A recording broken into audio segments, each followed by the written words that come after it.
Hey YouTube, Untamed here. Today I'm very excited to give you my top 3 likes and my top 3 dislikes of the all-new, full new redesign 2026 Honda Passport Trail Sport. Stick with me. Starting with my number 1 like, I really appreciate what Honda has done with the design and styling of the Passport. This is so much better looking comparatively to the 2025 year model, that previous generation. This boxy design is extremely aggressive, and well, with some additional minor off-roading goodies and tidbits throughout it, I don't know, it just makes a whole lot of sense. If you're gonna be the type to try to do a little bit of trail riding, you know, nothing crazy, of course, isn't going to be a rock crawler, but it's gonna do what 9 out of 10 people ever want to do.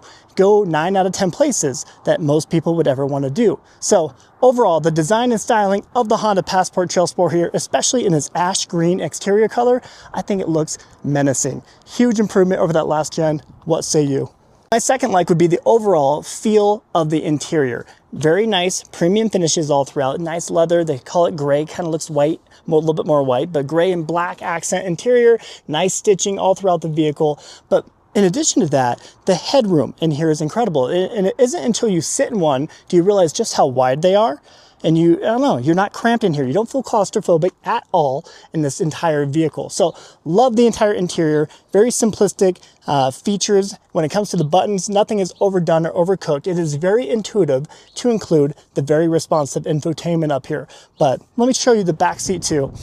All the same premium finishes are extended to the back seat space, which oftentimes a vehicle manufacturer will cheap out, or at least try to cheap out, and put cheaper materials out back. This is the Trail Sport based on the Elite trim for the Honda Passport, so you would expect maybe, slightly nicer finishes compared to the other trims, but truly, I believe Honda knocked it out of the park. Let me show you the rear cargo space too. You really don't feel as though you are compromising in any fashion here.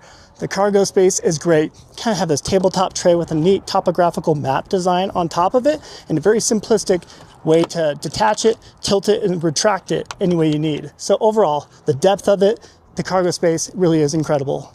Now for my third like. Let's look underneath the hood of this Honda Passport Trail Sport here.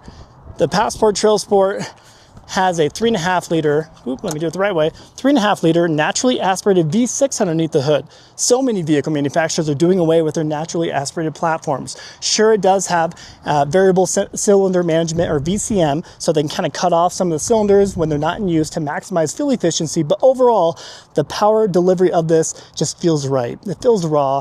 It doesn't feel synthetic with a hybrid battery pack strapped to it, or a tiny little 2-liter turbocharged 4-cylinder. This here feels right for this platform.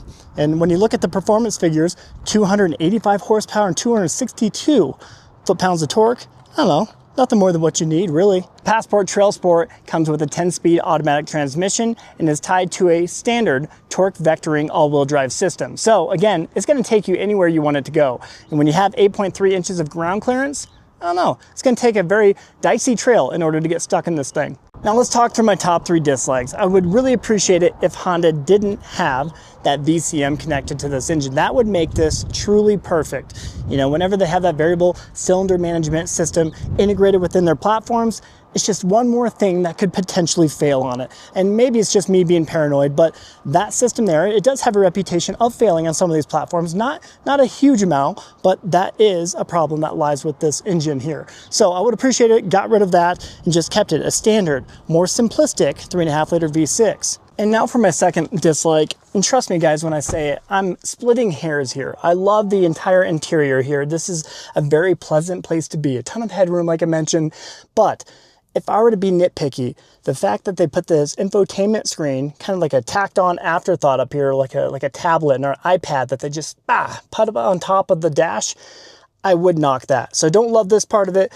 And it does have a little bit more piano gloss black than I'd appreciate. It's just something that's going to get fingerprints all over it, smudges, dust all over it. Things that you're touching regularly are piano gloss black. So very minor things overall. You still have great visibility, don't get me wrong, but this here, don't love it. And I know it's a bit of a cop-out, but it is a cop-out on purpose, because I do love this Trail Sport Passport, but I never love when price points get up to about $60,000. After taxes, fees, and their protection plans that they're going to force on you, extended warranties, this easily is maybe $62,000 to $64,000, right? After taxes and everything. So not cheap by any means. I would have loved to have seen this exact Passport remain between that $40,000 to $45,000 price point, but that's not the case. Wrap up the video there, guys. Let me know what I missed. Let me know what you love or hate about the brand new 2026 Honda Passport Trail Sport here. To me, I think it's a very well packaged vehicle, and it is a vehicle that I would recommend my friends to buy. So you tell me, what is it that I'm missing? As always, I sincerely appreciate you taking the time to tune into these videos.